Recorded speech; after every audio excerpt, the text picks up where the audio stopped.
It's getting so broad that I don't even know that we can draw much of anything out of it. Which takes us to the credits, which is they give you a collection of behind-the-scenes scenes from all of the Fox Universe sort of superhero films. A very broad selection.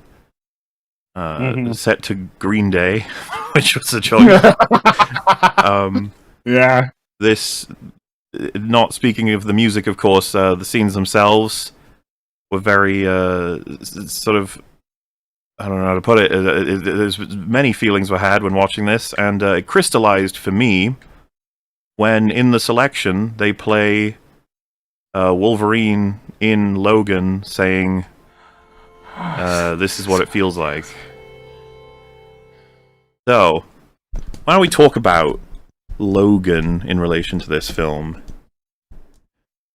It was like, in a sense, Days of Future Past felt like a full circle. Days of Future Past has got its problems, but it's a film that I definitely enjoy, and it felt like kind of a full circle moment. But then they decided, well, no, but we want to keep making X-Men films. So yeah, X-Men Apocalypse, yeah. Dark Phoenix. They wanted to keep going with that. There was obviously Deadpool was happening as well, and then Logan coming along.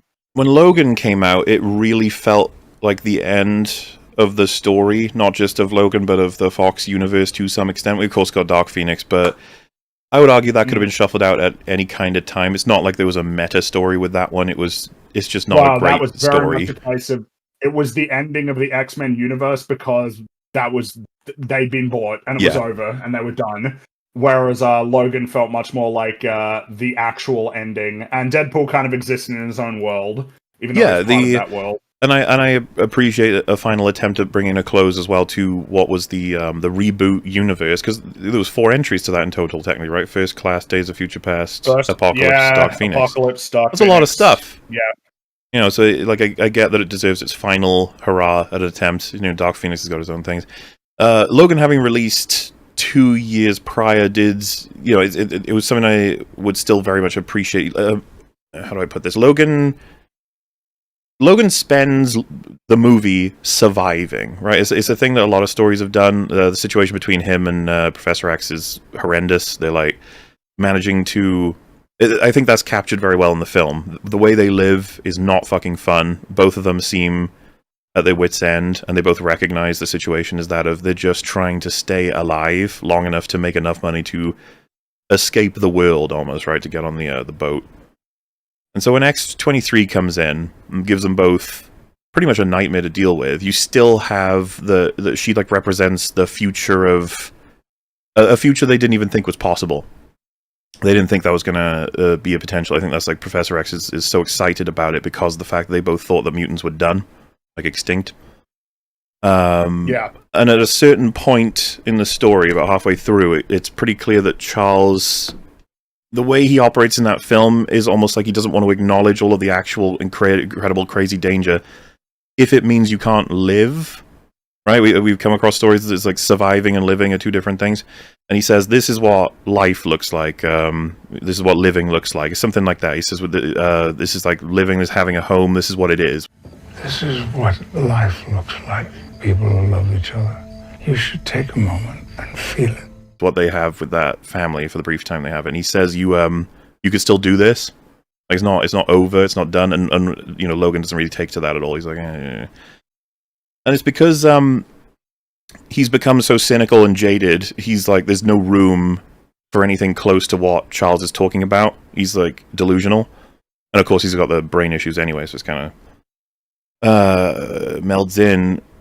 And all he wants to do is just try and make them survive. And by the time you reach the end of the movie, right after Professor X has died, Logan wants to leave once he thinks he's done, pragmatically speaking, everything he needs to with Laura.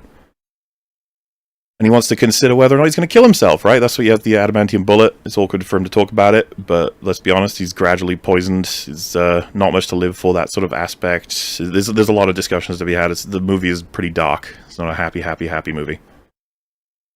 But by the time you get to the end, I'd say you'd have enough development between him and Laura that he cares about her certainly no less than one might about a daughter, because not only about the biological connection that she very well probably has his DNA to have gotten the particular mutant gene, but how much he's had to care about her, and that there's like very few of them even left in the world. It's that sort of story we see it in a lot of things. I believe it's called Wolf and Cub. I keep saying this every time. I haven't actually checked. In any case, connections are drawn pretty quickly when it's stuff like that. And he sacrifices himself a couple of times until the last one actually takes. You can't keep standing in the way of bullets, so to speak, without actually dying. This film is like his whole health bar is coming down further and further and further. And there are 2 lines at the end of Logan as he's dying. He says, "So this is what it feels like," is the second one. And that one, I think, refers to a lot of what Charles was talking about, right? It's been forever since he's had a life to live. It's always been horror, chaos, death, for the sole reprieve of just going on. With Laura, and the future of the mutants, is a chance to save what the dream of like having mutants be able to prosper without getting hunted down in horrible ways and stuff. It's what Charles was talking about the whole time. It's like actually seeing the potential. Especially with what's his name, Doctor something. The bad guys in that movie, they're all dead at that point. So it's like there's actually a real thing of maybe they can actually live and make a new life, that sort of thing. So future generation of mutants is what I'm getting at, and there's a chance to save what was lost, fight for the living, and in a sense, he's experiencing the feeling of living through dying. It's like he's going to die so that he's dying as a result of living. Logan, he's running out of like his ability to heal and everything else because he's also kind of relieved about it to have done it in aid of bringing something to the potential that he and Charles both wanted, which makes him feel at home, right? It's the kind of thing that Charles was talking about. He's got lots of closure, lots of love, despite the fact that it's like a horrible scene. And at the same time, I think the line actually refers as well to him feeling what death feels like, because that's not something he would ever have experienced before. So it's like a realization, and you can finally reach it. And in a sense, it's a relief, right? But at the very least, it's new. Very, very meaningful. The former line, however, "Don't be what they made you." Don't be what they made you.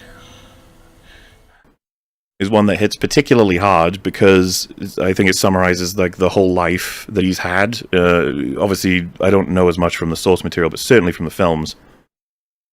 He's got Wolverine is one of the people that fights like between good and bad decisions. A lot of the time it can be made out of just not caring or not sure if he wants to move in a particular way, angry or calm down, that sort of stuff.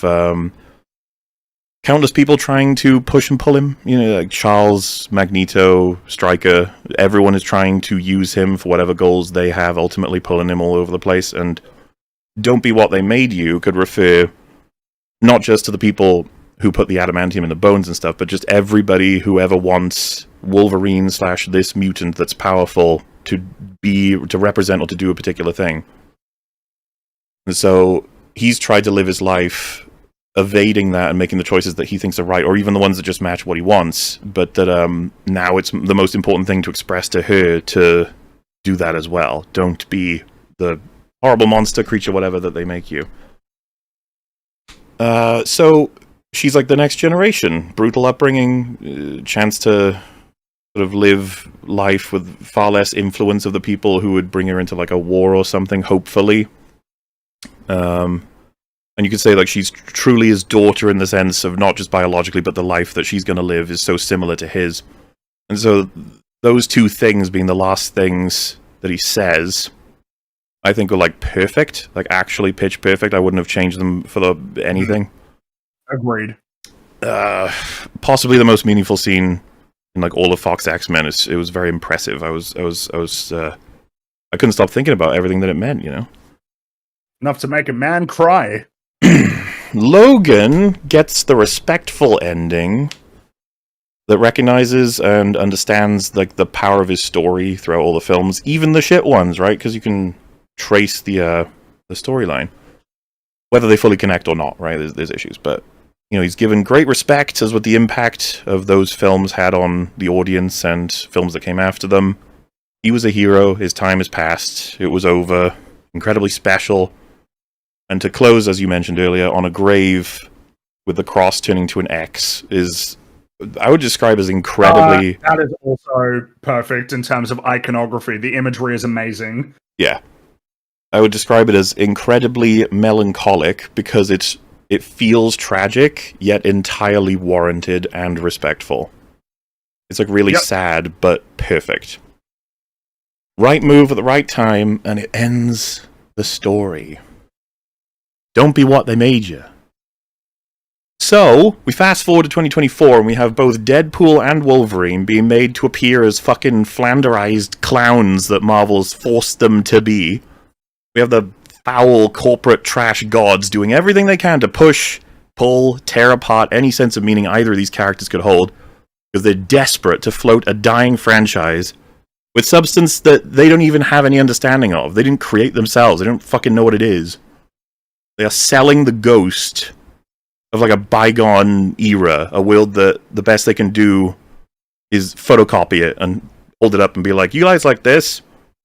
They will go back to the grave, they'll dig up Logan's bones, and with no prompt from any sense of story, they'll actually like entertain you by bashing his corpse into the fucking screen.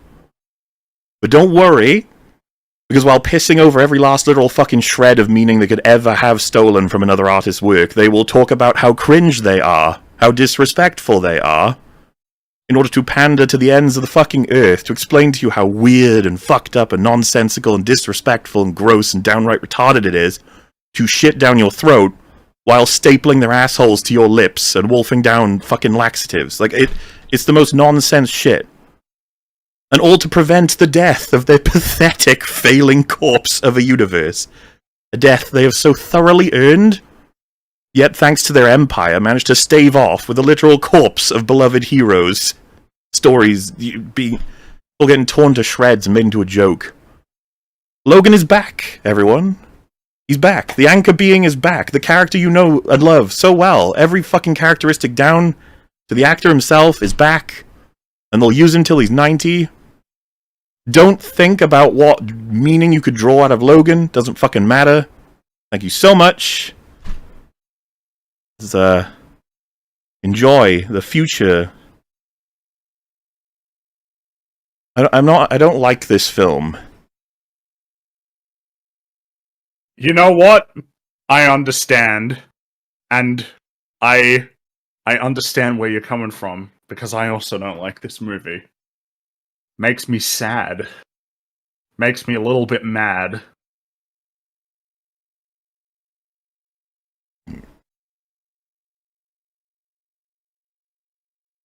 You know that visual, that series of visuals, they, if anything, they belong at the end of Logan, but after a good like minute or so to have taken in what the movie did as a goodbye, they don't fucking deserve to plaster it over this film. It's so embarrassing. It's like, get the fuck out of here. Hey, I can't, I just, walking away from the film, it's just so, I'm just struck by the cynicism. I suppose what's frustrating, though, is that, it worked. It's making a lot of money. It's really successful. And it really shouldn't, it shouldn't be that this, this approach to trying to tell a story, revitalize a series, works. It shouldn't. You remember how they were making all of those comments about, we're not going to disrespect the ending of Logan. We're not going to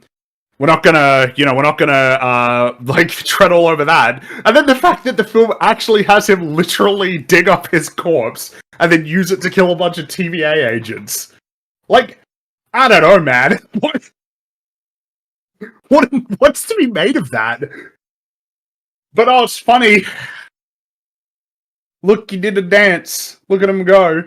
But the thing is everybody seems to very much be on board with the idea that the plot doesn't make any sense. It seems like it's a little bit harder to get to the point of accepting that the characters were not treated right. No. That both Deadpool and Wolverine were done a massive disservice by this film.